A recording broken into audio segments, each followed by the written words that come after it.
She said that the race for women's equality has been a marathon.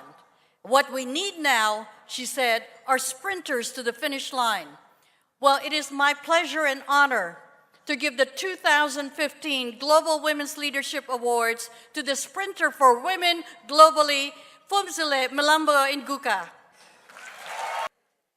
Madam Irene Natividad, President of the Global Summit of Women, my colleagues, honorable ministers, distinguished guests, friends, ladies and gentlemen, fellow South Africans, Malibongwe.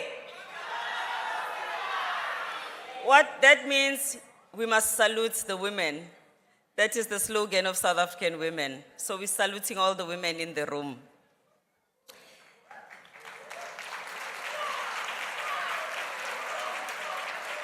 It's a pleasure for me to be here. I'm a bit overwhelmed by just how touching this moment is. And I want to congratulate you as the women in this room for the achievements that are very remarkable of this last quarter of a century. This has been a rich and fruitful gathering place for all of us over the years. Irene, I also want to salute you for just being the person that you are and for being the woman who doesn't take no for an answer. I think a lot of you know what I'm talking about.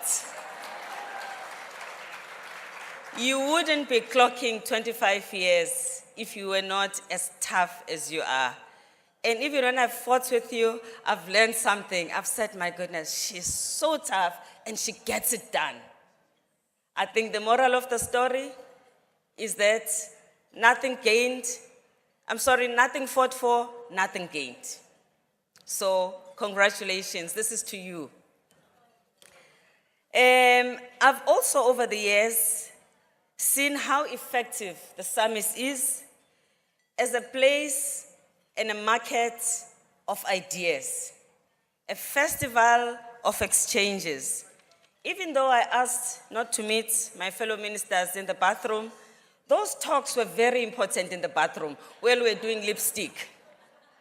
We exchanged amazing tips, concerns, and through the many offline discussions, we went home and we started initiatives and we never looked back. This is a place where younger generations of entrepreneurs can get together with the best for advice from the seasoned veterans, risk takers who know when to push to the limits and who know when to hold back. So there's a lot of free education that happens here. This is the place where you recharge, where you reinforce, where you reconsider your ideas because you listen in an unthreatening environment to what other women and men have to say. This is a place where we also feed our imaginations and we think about doing the wildest thing. I remember in one of the summits, we were so concerned, not because I am anything better than many of the women on whose shoulders I stand, but I think because collectively we have been able to move the agenda, but we still have a long way to go. As we are here today, we also celebrate the fact that younger women and girls are speaking louder, more articulate, and there's a sense sometimes when you feel despondent, when you listen to girls and young women, you feel there is a generation that is coming through and they will make a difference. We celebrate those women and those young people. In the last 20 years, when we've implemented the Beijing Declaration and its platform of action, certain interesting things happened in our countries. Laws were passed in almost every country that moved the agenda. So one thing that has changed in the last 20 years is the legal and the regulatory landscape. Parliamentarians and governments did support the passing of laws. In the last 20 years, the gender machinery was formed in almost every country. Before Beijing, we didn't have the concept as much of women ministries, gender commissions, of gender focal points. 20 years later, this is a norm rather than an exception. Also in the last 20 years, we recognize the plight of the girl child. We worked very hard to position the girl child, not just as a child, but as a girl child with special needs. So when countries passed their acts for the protection of a child, they particularly focus on the needs of a girl child. Also in the last 20 years, access to education for girls increased phenomenally.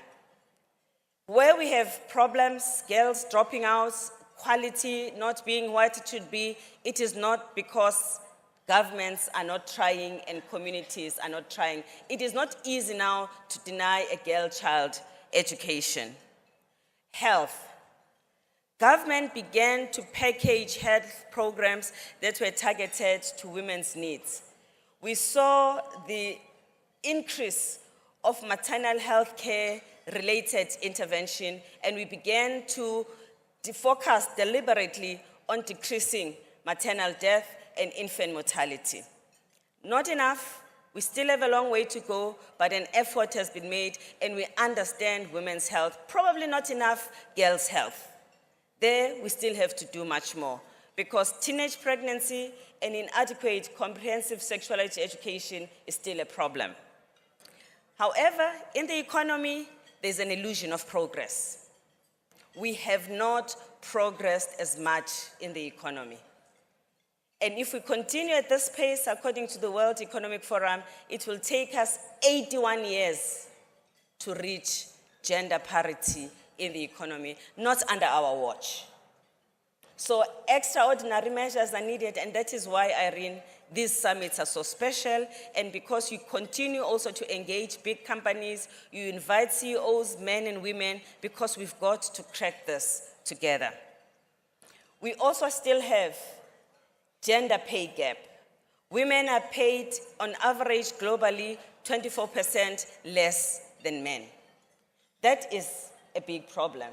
And of course, an overwhelming number of women who work outside the home work in the informal sector.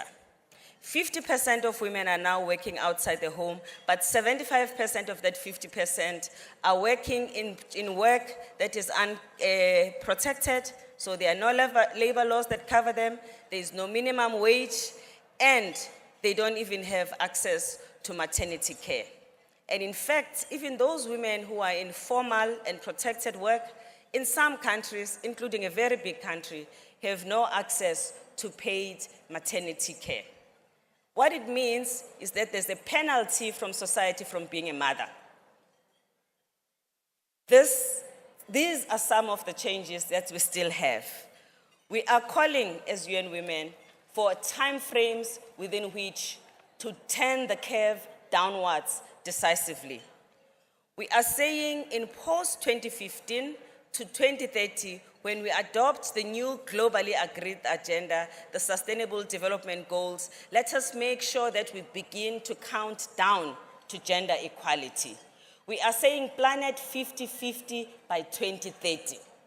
I am asking each head of state in each country to commit specific measures that are game changers, that recognize the road that we've traveled, but the difficulties that we ever had, but the fact that we know now where we need to focus so that we take full advantage of the knowledge that we have. I hope that together and with you, we are going to run this last mile. Before 2030, we will want to come to a summit here, Irene, to celebrate the fact that we have achieved gender equality. I thank you so much.